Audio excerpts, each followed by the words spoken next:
Brand new video showing a Colorado woman taking down a man she says tried to record her in a changing room. And the post is now going viral, many supporting the Colorado mother for taking matters into her own hands. Until shopping center security and then Lakewood PD arrived. This is why men don't belong in women's fitting room. It's not okay what he did. Michelle Chandler, the sinister impact of woke fitting room policy. A story of courage, Michelle's unforgettable battle. I'm thrilled to share with you the latest episode of our podcast, where I had the honour of speaking with the incredible Michelle Chandler. Her story is one of bravery, resilience, and the power of using one's voice and actions to advocate for change. Here's a sneak peek into our conversation that you won't want to miss. Key takeaways from Michelle's story. A day before Mother's Day turned upside down. Michelle went to a department store to buy an outfit and it ended up in a situation that no one should ever have to face. Red flags in the fitting room. From removed male and female signage to an unaware attendant, Michelle's instincts were on high alert. Caught in the act. Michelle noticed a man filming her from the adjacent fitting room. Her calm yet decisive actions led to confronting the man and alerting security. Bravery in action. Michelle physically restrained the perpetrator until help arrived, showcasing immense courage, composure, and strength. The aftermath. The emotional and psychological toll of the incident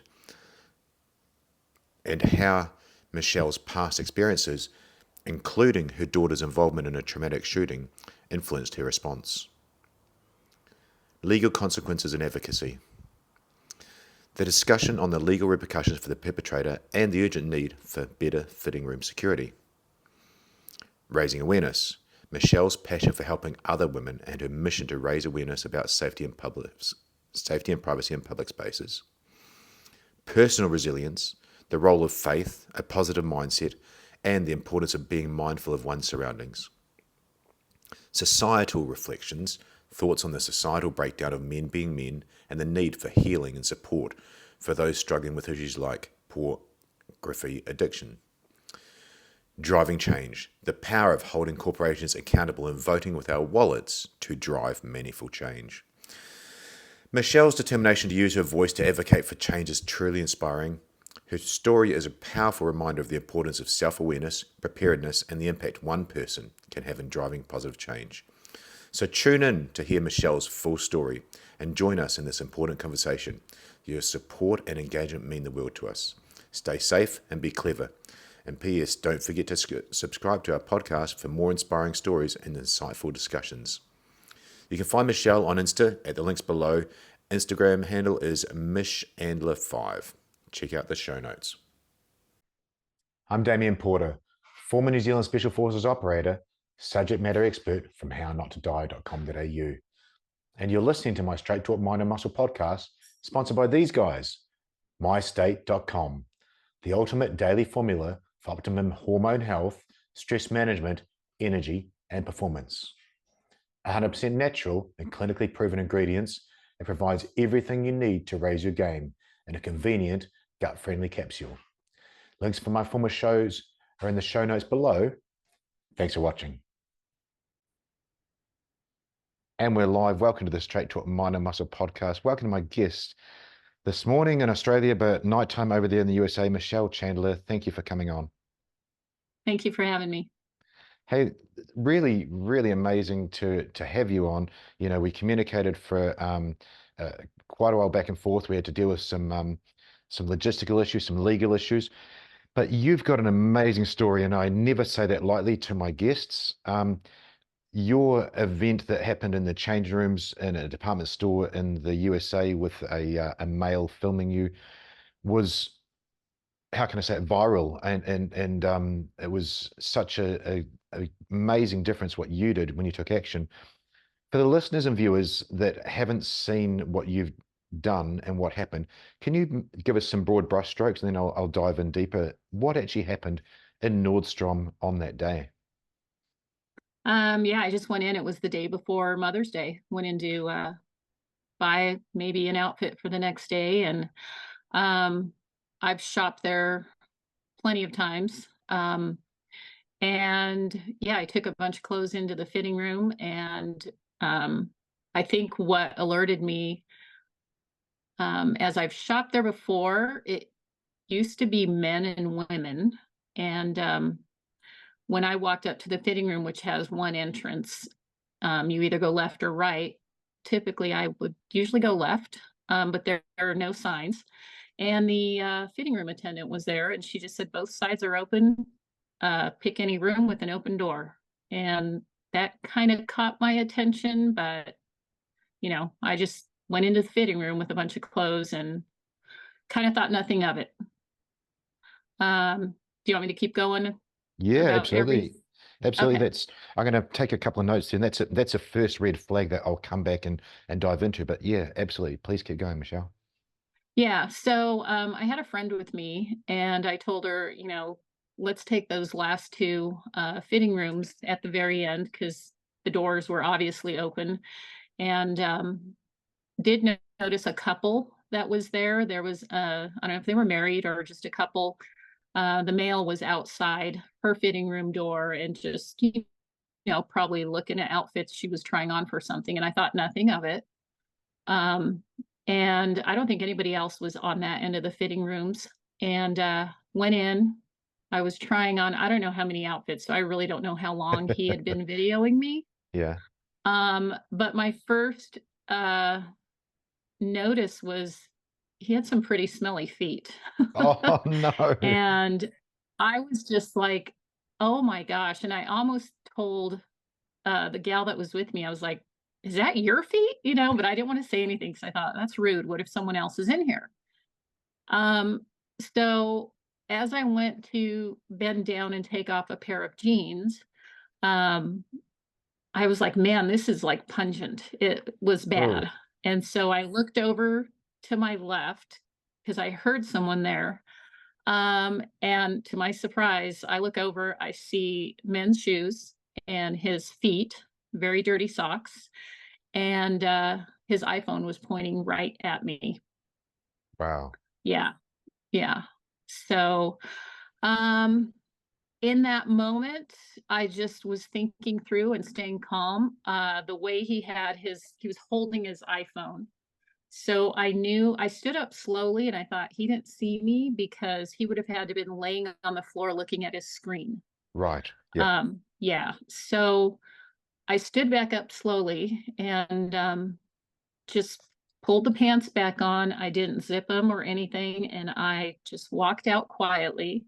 I went back to the fitting room attendant and I said, there is a man filming me in the fitting room next to me. And she was kind of shocked, didn't know how to react. And I said, he's in the room next to me. I saw his phone. Go call security, call the police. Yep. And she still was just kind of caught off guard. She said, okay. So I walked back down. The girl I was with had no idea what was going on yet. Yeah, of course. I walked back down and I squatted down to make sure what I was seeing was correct. And he was squatted down and his pants were down to his thighs. He had gym shorts on. I can't say what he was doing exactly. So I walked up to his door and I said, what are you doing? And I rattled the dressing room door. Yeah. And I said, you're filming me, you sick expletive. Yeah. And I grabbed the door and I pulled it towards me so he couldn't get out. And as soon as I said that, he said, I'm so sorry, ma'am. I'm sorry. Yep. And I said, you're not going anywhere. And then Asia came out of the room next to me. She thought I was talking to her when I said, what are you doing? She's like, I'm trying on clothes still. She came out and she's like, what's going on? I said, this guy is filming me. He proceeded to squat down and try and crawl out underneath the fitting room next to him that was open. And, I just kept thinking, I just maintained being calm. And I just kind of stepped over. And as he started to get up and try and get out of the fitting room, I grabbed him by his sweatshirt, and I pushed him down on the ground on his stomach, put my knee in his back, and held his head down.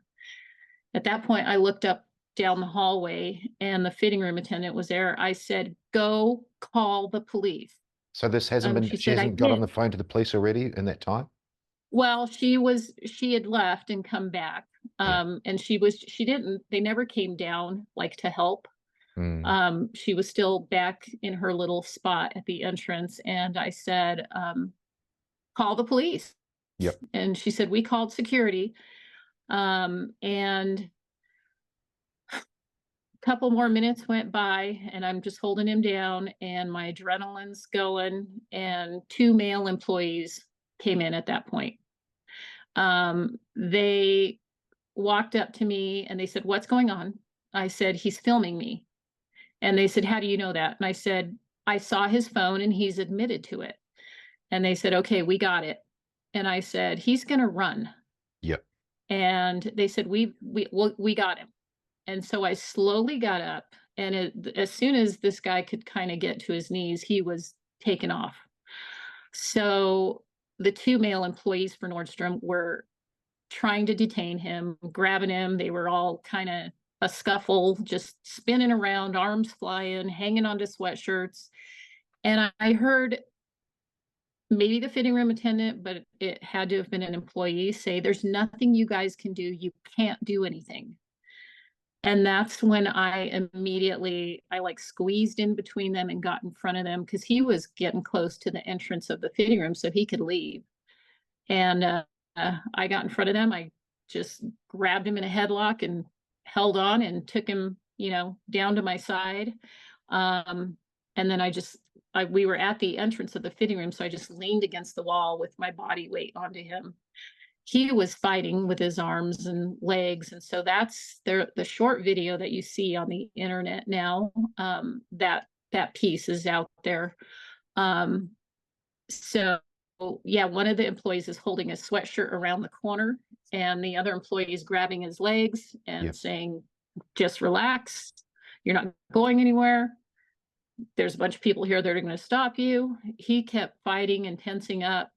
And I said, "Get his phone. Where's his phone?" Exactly. And the gal I was with, she went to check his pockets, and he put his hand, he had one free hand, and he grabbed his phone, and then he was just holding on for dear life. And I'm like, "I don't know, you're not going anywhere. What do you think?" And I just grabbed the phone out of his hand. I handed it to the gal I was with.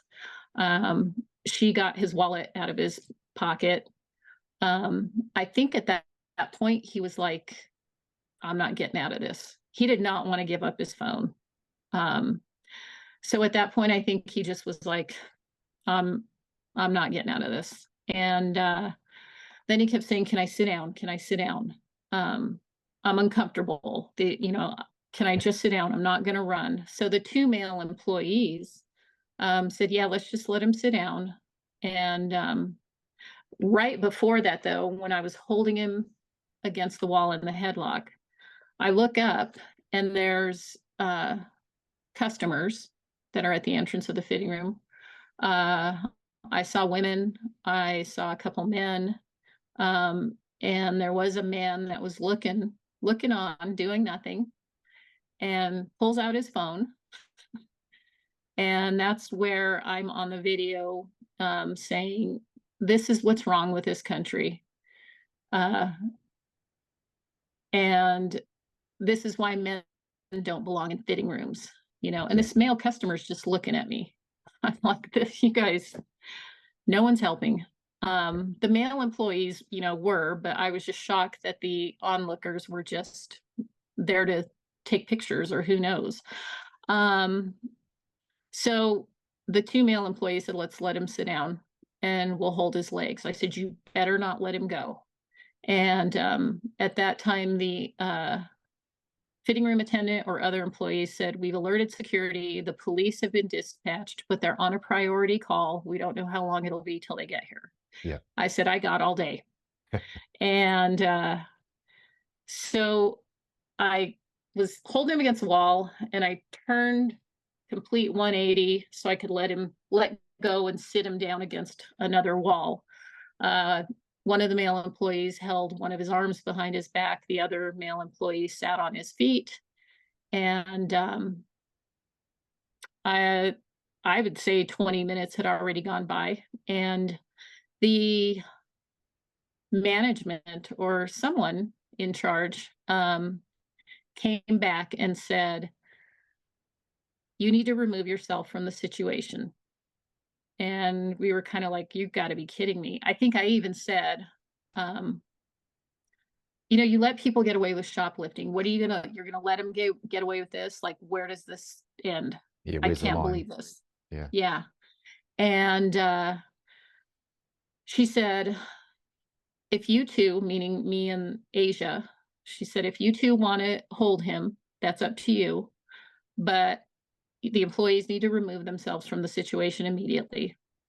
Wow. So I was like, "Get him on his stomach."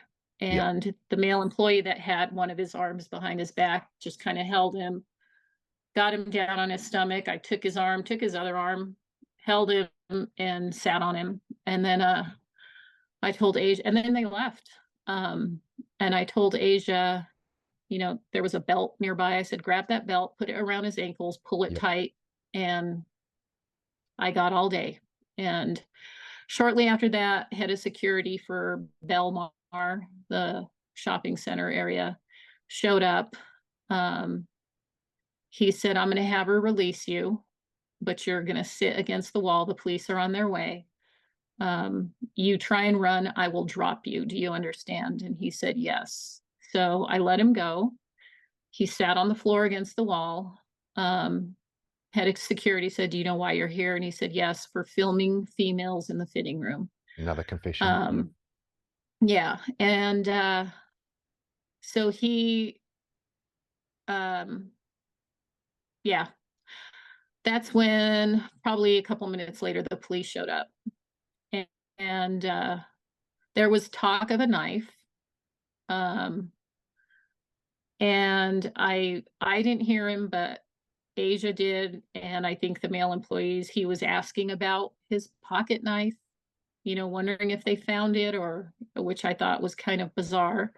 The police were there, and Asia actually went out to the two male employees that were helping us and said, "Hey, did you find his knife? He's asking about his knife." And the male employees literally were like, "I don't know. I don't have anything to do with this situation," and Oh, like wow. disappeared. Wow. But we let the police know. I gave the police his phone, his wallet, and I pressed charges. Awesome. Gosh, thank you for retelling that. I only hope, Michelle, that retelling this each time and that's what happens with traumatic experiences, turns it from a trauma into just a memory, another file in our brains. And so many people on this show and myself, we tend to do that. Wow, that's amazing what you did. Going into the show, I thought about some ideas with this, and I thought choosing bravery.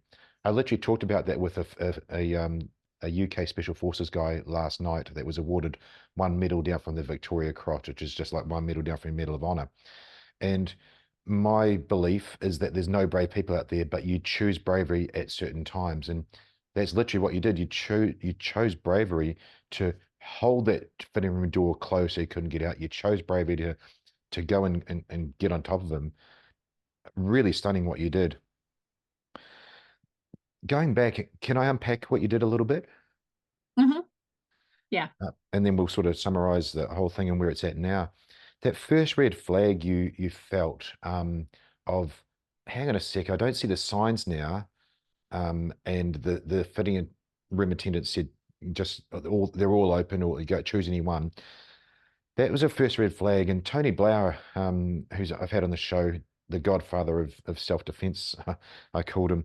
He said every person that's been in a traumatic situation and they're mainly females, have gone, something just didn't feel right. And that was kind of how you started this whole retelling of what happened, isn't it? Yeah. Yeah.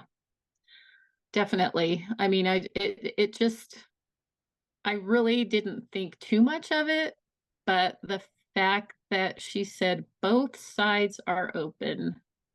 Choose any room with an open door. That was a first for me. So Yeah. it was just like, yeah. And so often females again in this situation, and any listeners and viewers, I'm not blaming that at all. I'm literally retelling facts.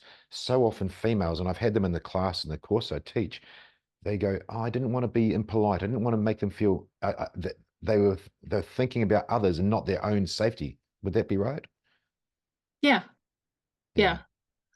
Yeah. I just think, for girls and women, especially, we need to have safety in private places and dressing rooms, changing, and it could have been a lot worse It if could have been. he had his knife and pulled it out. Yeah, it's not negotiable. I mean, yeah, in theory, it may be, maybe in theory on paper, it may look fine to have males in the same fitting rooms as females in the same, not in the same actual cubicle, but in theory, but on paper, you've had a fairly safe um, thing happen there. It's illegal and it was traumatizing, but it wasn't assaulting you. But it could have gone a lot worse, like you said. And in reality, that wasn't what that law or uh, whatever reason they put that in effect for was for. Maybe it was for other people of other what air quote genders, but that male, that's a bad guy. That's a criminal. We call them bad guys, scumbags, whatever. But bad guys do bad things. They're not thinking about equality and whatever the woke population do over there. They're thinking about, okay, here's the play book. Now I can go and break those rules and use them to my advantage. So that's what that bad guy did. And what was really interesting was when you said, you were filming me and he's saying, I'm sorry, I'm sorry. Bad guys don't want to get in trouble and they don't want trouble. And you were both. You were trouble to him, and he's literally trying to get away with his words. And he sure as hell didn't want to get in trouble. That's why you said he was fighting like hell on the ground to get away, because they're just animals. They don't want to get in trouble. They don't want to get locked up. Mm-hmm. Yeah, for sure. So just unpacking that a little bit more, you were really calm when you were saying those words, calm, clear communication. You went to the attendant, you said, hey, this guy's filming me, call security, call the police. You literally gave her a directive, an order. You gave her a clear instruction. And she, you know, you said it was a her normal job is not to deal with conflict. Her normal job is to go left or right or whatever it is. She couldn't process that situation because I'm assuming from what you said, it took her some time to actually call the police and actually get things happening. Yeah, I could just tell by her reaction. It was like, oh my gosh, like she couldn't believe it. I think she had to take a few seconds to even process it, and I had to repeat myself.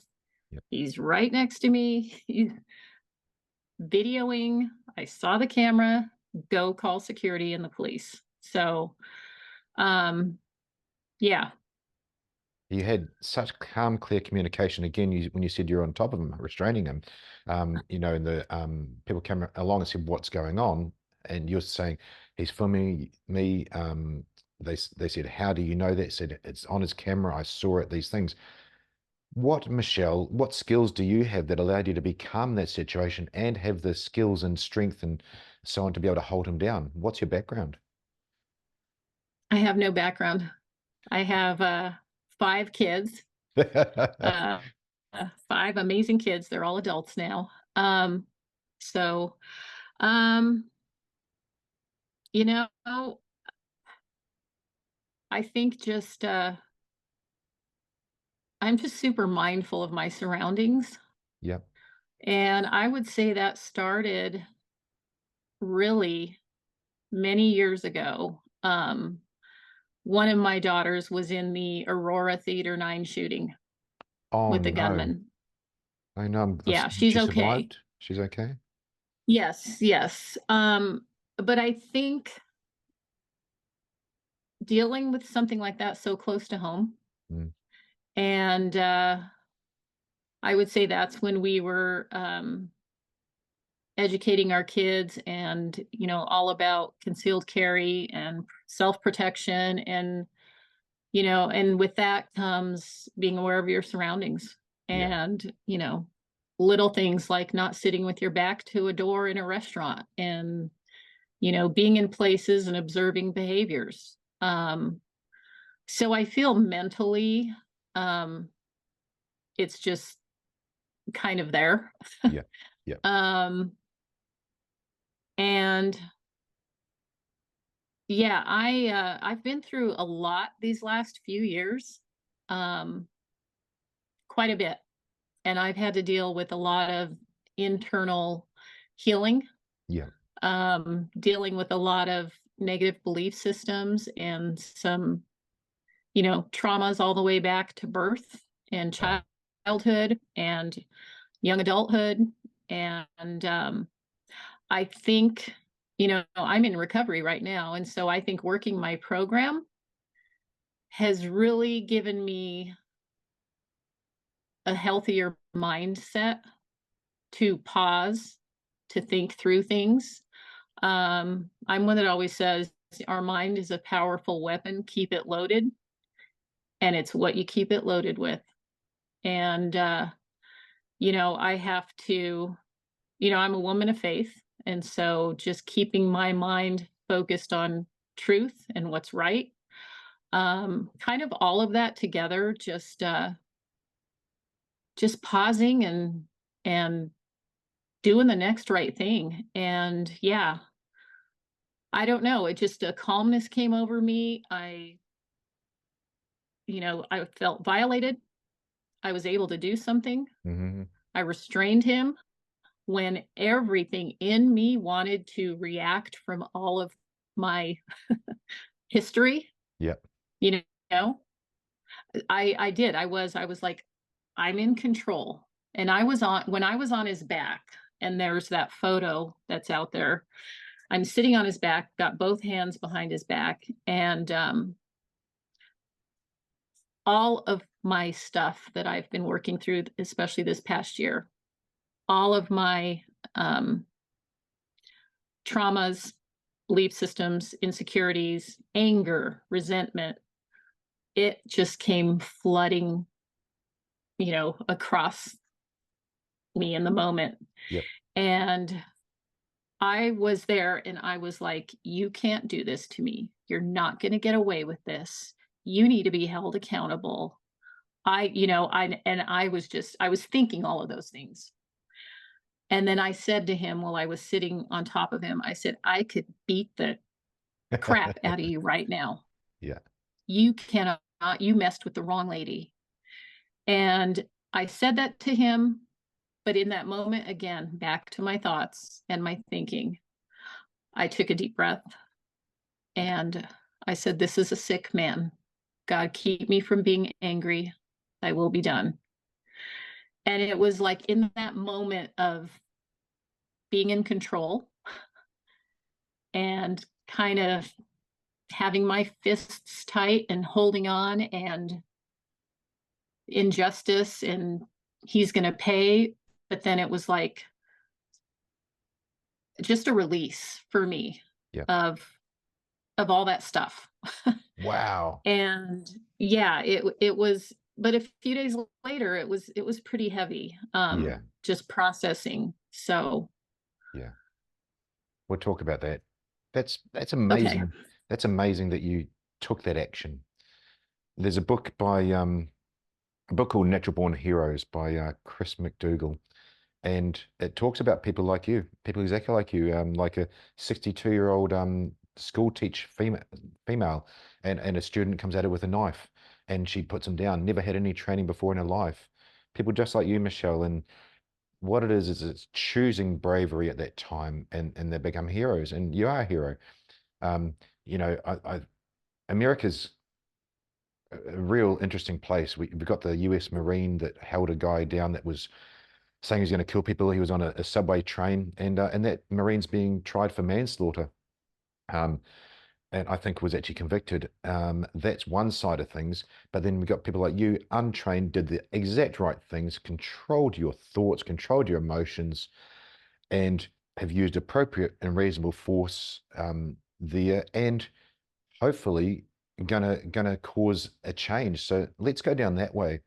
You know, males in female fitting rooms, or males in the same fitting rooms as females, and then the consequences of this guy's actions. What's happening with him legally? You said you're pressing charges. What's happening legally, and what do you think needs to change? I did press charges. The police report's not released yet. I do know that they obtained a warrant for his phone, and it's being looked through. Yeah.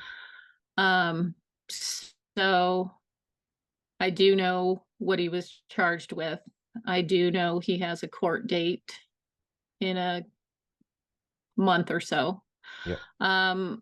I really don't know anything further, I guess, until the police report is complete and the investigation, and if they're obtaining footage from Nordstrom's film, footage of the incident. I think this,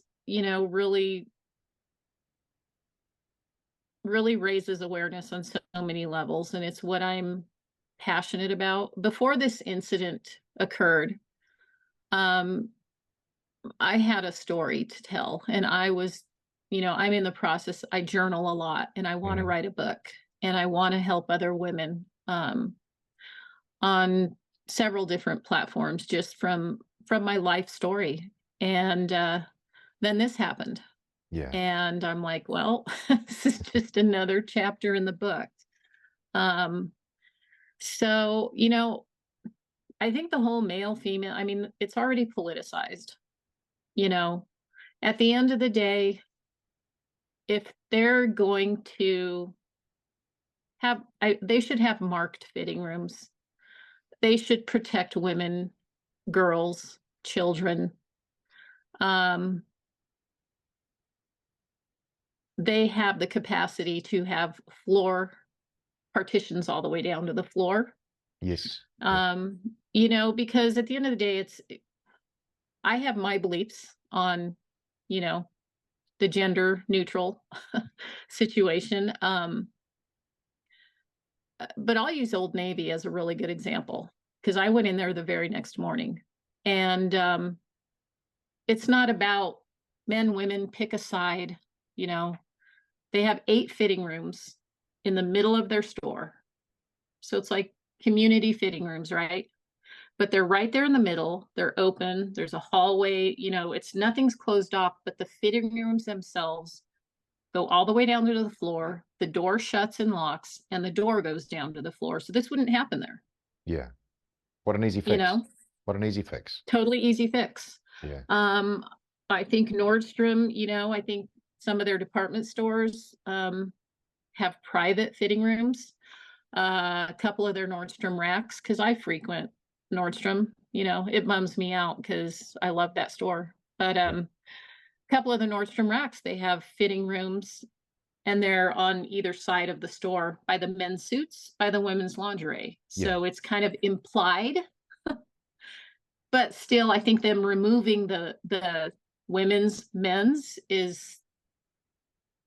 that's a problem. But I think it needs to set a precedent for girls and women to have safety in private places, and something can be done, because they're letting these guards down in society, and it's hurting us. It is. They're there for a reason, Michelle. Look, a couple of things. I know a man is not supposed to give action steps, but a couple of things I can think about coming off what you said, maybe for the listeners, is, we vote with our wallet. You said politicized, and that's a crazy thing. Politicians and politics, and being in special forces, those politicians come see us. They want to hang out with the guys in black, and I've known them and spoken with them. But you vote with your wallet, So if there's a story out there, I think Target happened a year ago with some kind of woke thing. Vote with your wallet. And the other side of it is these people, it's a bottom line, it's a money thing. So if there was a lawsuit that was against a place where something happened, so for you as Nordstrom and to Michelle and other people that saw it could have been traumatized, and they get sued and it hurts them, then maybe that'll change their mind. But let's just take responsibility. I'm talking to one female, you, who took responsibility, took action, and change things for the good right then and there. And that's where it starts. You talked about the Aurora incident and how that affected your family, how that just changed your accountability. You didn't say the word, but that's what you're doing. You'd sit at a restaurant differently, you look at different things. We've got to be accountable for ourselves, is what I believe. That's part of what I teach.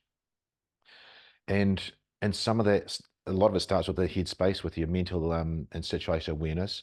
And from then on, you can then take action outwards. You know, you could take your daughter to a jujitsu class, and I'm sure it'll never happen again where some guy films you and you got to restrain him physically, but there would be that skill. But it's accountability with ourselves, and let's then hold these corporations and these entities accountable as well. And that's why we're doing this. You know, you're a viral sensation with Instagram there with what you did. Everybody thought you were a BJJ jiu-jitsu Yeah. expert, by the way. But yeah, look, kudos to you. There's a couple of things I'd like to touch on. I teach World War II combatives. I teach old school special forces hand-to-hand combat for self-defense. And you guys had to do that. You went and got a belt to restrain the feet. When it's real world, those basics don't change. Looking back, Michelle, is there anything that you would have done differently? And first off, I have to pretext that everything you did was perfect because you're safe and you won. Everything you did was perfect. But is there anything you would do differently looking back? And I'm sure you've had a lot of time to process it now. Oh, I'm not sure. I think I did everything I could. Yeah, And I literally just thought through everything. And it's really sad because we're in a day and age where, I was little and I used to play outside till the sun went down. yes, yes. And if I was out of line, my neighbors would take care of it and come tell my mom, And these days it's sad that you have to be on guard so much Yeah, everywhere, yeah. um, and almost assume the worst sometimes, like, could that guy be carrying, or is that person, or is this guy coming out to the parking lot? I mean, Well, that it's happened not a yesterday. peaceful. That literally happened yesterday. A female followed another female and stabbed her baby to death yesterday in Ugh, a parking lot outside the mall. You do have to be there, but it shouldn't be that way. You're so right. But yeah, what are these consequences? there. It seems like there are none now. Well, you made Um, consequences for this guy, Michelle. Um, I'm so glad you answered that you wouldn't do anything differently because I agree with what you did. What advice do you have for others that have seen what you did and then the situation we talked about, males and females fitting rooms and bad guys doing bad things? What advice do you have for anybody else out there? I would just say be extremely mindful of your surroundings. Um, don't be afraid to stand up for what's right and for yourself and for your kids. You know, I think we're so afraid of offending people or assuming. If you need to be prepared anytime, anywhere. It's the sad truth. Yeah, But do the right thing. And, for me, it was really not reacting out of anger. That's one of the big things I've learned in working my program, um, is how I react, you know, respond. And yeah, I would say that started from the very get-go. When this happened, I saw his phone and just slowly stood up, paused, was like, is this really happening? What do I do? Yeah. I would say a year ago, I would have snatched his phone and I would have, you know, probably been in trouble for assault and done everything wrong. Yeah. But, that's how important I think it starts in the mind. Our thoughts become words, our words become actions, our actions become, our character, and that becomes our destiny. And, just be mindful of our surroundings. You're so It's right. probably the And biggest thing. thank you. You did make choices. You made choices through that whole situation, and those choices became actions, and those actions turned out to be absolutely correct. The last thing I'd like to touch on, and you mentioned it before, the come down, the trauma come down. As a former police officer, I'm now a firefighter. We deal with situations all the time, but we need to process those. We need to process them on the day. I'm sure you and your gal there would have been talking about it for a long time, and the tears maybe would have come and the shakes. And then you said a few days after it hit you as well. The trauma come down. Could you just give some idea of how you worked through that, and just making people aware that that is actually a real thing? Yeah. I would say the adrenaline that evening was still flowing, and it was like, oh my gosh, and I can't believe this. And, Asia was like, this was like a movie. And um, so that night, and it was the night before Mother's Day. Yeah. I was set to spend Sunday with my son and daughter. We were going to go to lunch and play some top golf. And I get up at 5:15 every morning. That Sunday I slept till noon. Wow. The I brain was really needed that exhausted. recovery. I was exhausted. And when I woke up, I was so sore, my entire right side. Yeah. And then, I felt like I bench pressed with one arm. And you And did I mean, really. I was sore. And, I had some splotching on my arms and a bruise. And so I was really sore, but then I was like emotionally and mentally, I had a headache. Um, and then it just kind of hit me. Yeah. Um, it really started hitting me. I think just, physically first. Yeah. But as I started processing it, the thought of him with his phone videoing me, and I'm trying to think, when I was changing and what I had on and how Yeah. little I had on. Yeah. It started getting to me mentally and emotionally, and then thinking, oh, detectives and police and who's all going to be seeing this, and just feeling violated. Yuck. 100%. 100%. Yeah. So that kind of hit, but then it really hit me like 2 or 3 days later, you know. Um, I don't know. And I think probably getting so much attention. I went to the news, our local news, because I'm like, something, people need to know what's going on Yeah. and be aware. And if I can bring awareness to this, yeah. So I spoke to our local news. Um, but it was a few days later, I think, with like all the messages I started getting, um, there was a big national, I don't know what to call them, not really news, calling me. I didn't know how they got my phone number, offering me money. Can we just get 10 minutes? Wow. Can we get 1 minute? And I'm like, I'm not really ready. I don't think I feel comfortable. And this was like the day after or 2 days after. Yeah.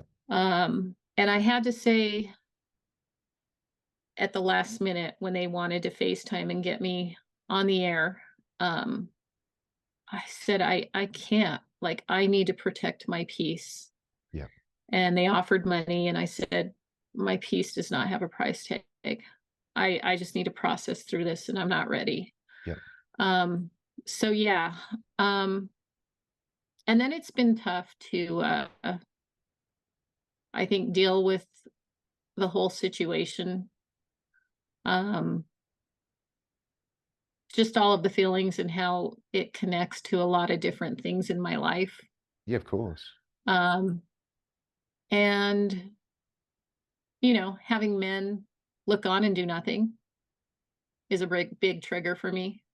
Like, I'm screaming, I'm calling for help, I'm struggling, and you're just on the sidelines. And that's pretty tough. It But it has shows. also made me stronger in where I'm at today is, I can take care of myself, do the right thing. I'm stronger for it. Um, and yeah, I don't know. So that's something a lot of people don't realize. Again, looking at that short little 30-second video, this woman's got this guy, she's all over it, she's super skilled martial artist, and she's winning and girl power and all these things.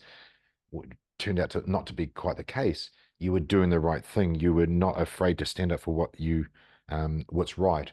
But the aftermath of that, as a police officer, I saw that. You take a statement from a victim, and that's affected you for days, weeks, and it's your headspace. Whereas that scumbag's just done one thing, and has got a court date. Bad guys don't think like us, but they don't also have those good thoughts go through your head. So the impact on someone is quite intense. I guess to round it off, you've been talking to people, you've been processing it. Are you in a better place now? I am. I am. Again, I just look at it as it's another part of my story, and I just want to pour my life into helping women. Whether it's in recovery, addiction, sexual assault, um, mental health. Yeah. I genuinely have compassion for this young man. I feel like this is really what is wrong in this world and society is just a breakdown of men being men. And, if he struggles with pornography, I mean, this is all assumption, but, everybody's broken and struggle with something. And you need to find those things, whatever they are. And I always say, heal the root so the tree can be stable. So I do. I mean, I hope he gets help. To be 19 years old, you know, Well, humans are amazing, Michelle. I'm cynical about that, but humans never fail to surprise me. I've seen some amazing drug addiction turnarounds. From a crackhead who's literally weighs 50 kilos as a male, and he comes out a couple of years later, he's back and successful in society. So people are amazing. They're resilient. First off, I'm just glad you're okay. I'm glad your friend's okay.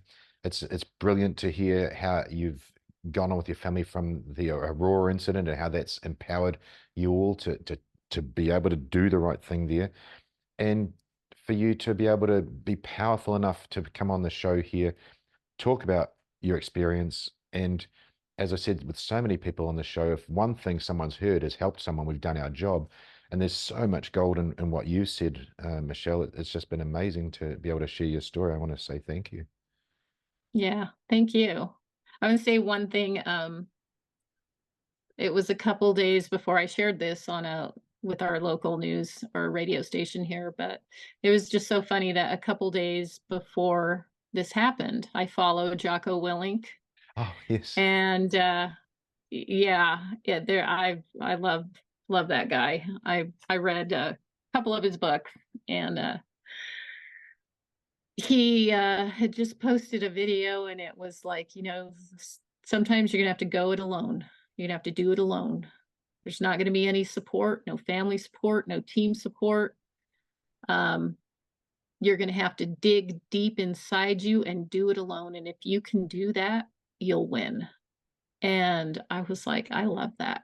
I absolutely love that, because one of my things, just going through what I have these last few years, is feeling alone. But I know I've had to be alone to heal and not let that define me. And so, yeah, I just thought that was totally empowering and encouraging. It was like, just dig down deep, and then this happened, and I was like, what a coincidence. Hey, I'll see if I can connect you with Jocko offline. And that saying, if it's to be, it's up to me, is so true, because you're the one that lives your life. You're the one that's in your head all the time, and you're the one that has to take action on that day and at that time. We've got narrated show notes before we hit record, so as the listener is hearing this, they've already heard how to find you and so on. But I'm excited to eventually read your book, and it was just brilliant seeing some of your social media stuff. It is so helpful and empowering. I don't know if you want the attention, but if you are there to help others, would you be happy to share with people how to find you? Is it just your socials? It's just, this is blowing up on, like, people are like, you're all over Twitter and you're all over TikTok. I'm not on there. So, but I just do my Instagram, which is MICHANDLER, Chandler 5, the number 5 on Beautiful. Instagram. And I don't even know what it is on Facebook, Michelle Chandler. It has the photo that I sent you, I think. That photo will be up for sure. Yeah, I'm just on Instagram, really. Awesome. I wish I knew how to work. Well, I really don't. I don't care about Twitter or any of those. I'm sure big things are going to happen from this, Michelle. You've got an amazing story. And as you go along shaping it and how to communicate that and helping others, I'm sure you'll be of immense value to others. And you have been definitely in the space. And most importantly, I hope there's change that comes from people seeing what happened there. I mean, just alone, some of those, you said men standing around filming. I hope they take a look in the mirror. I actually spoke about that with the UK Special Forces guy yesterday. That last mask we take off of 3, it was summarizing a short story, that last mask is the one you look at in the mirror. So I hope those people look in the mirror and be able to make a change, so that if that happens to them again, they step in and push towards danger, rather than just sitting back and thinking it's got nothing to do with me. So Michelle, thank you so much for coming on the show. It's been amazing. I really value your time and your bravery to come on and speak as well. Thank you. If I can help in any way, I'm not going anywhere. So I'm just going to, take a stand and let my voice be heard. That's one thing I have found. I found my voice in this past year. So appreciate you having me on, and we'll be in touch. Yeah, you're more than welcome. I'll hit pause. We'll have a quick chat. Thank you. Okay. Hi, thanks for watching. I'm Damien Porter, former Special Forces operator, and check out my new project for 2023 at hownottodie.com.au, where I've combined all my Special Forces training and police officer experience to help others. Thanks for watching.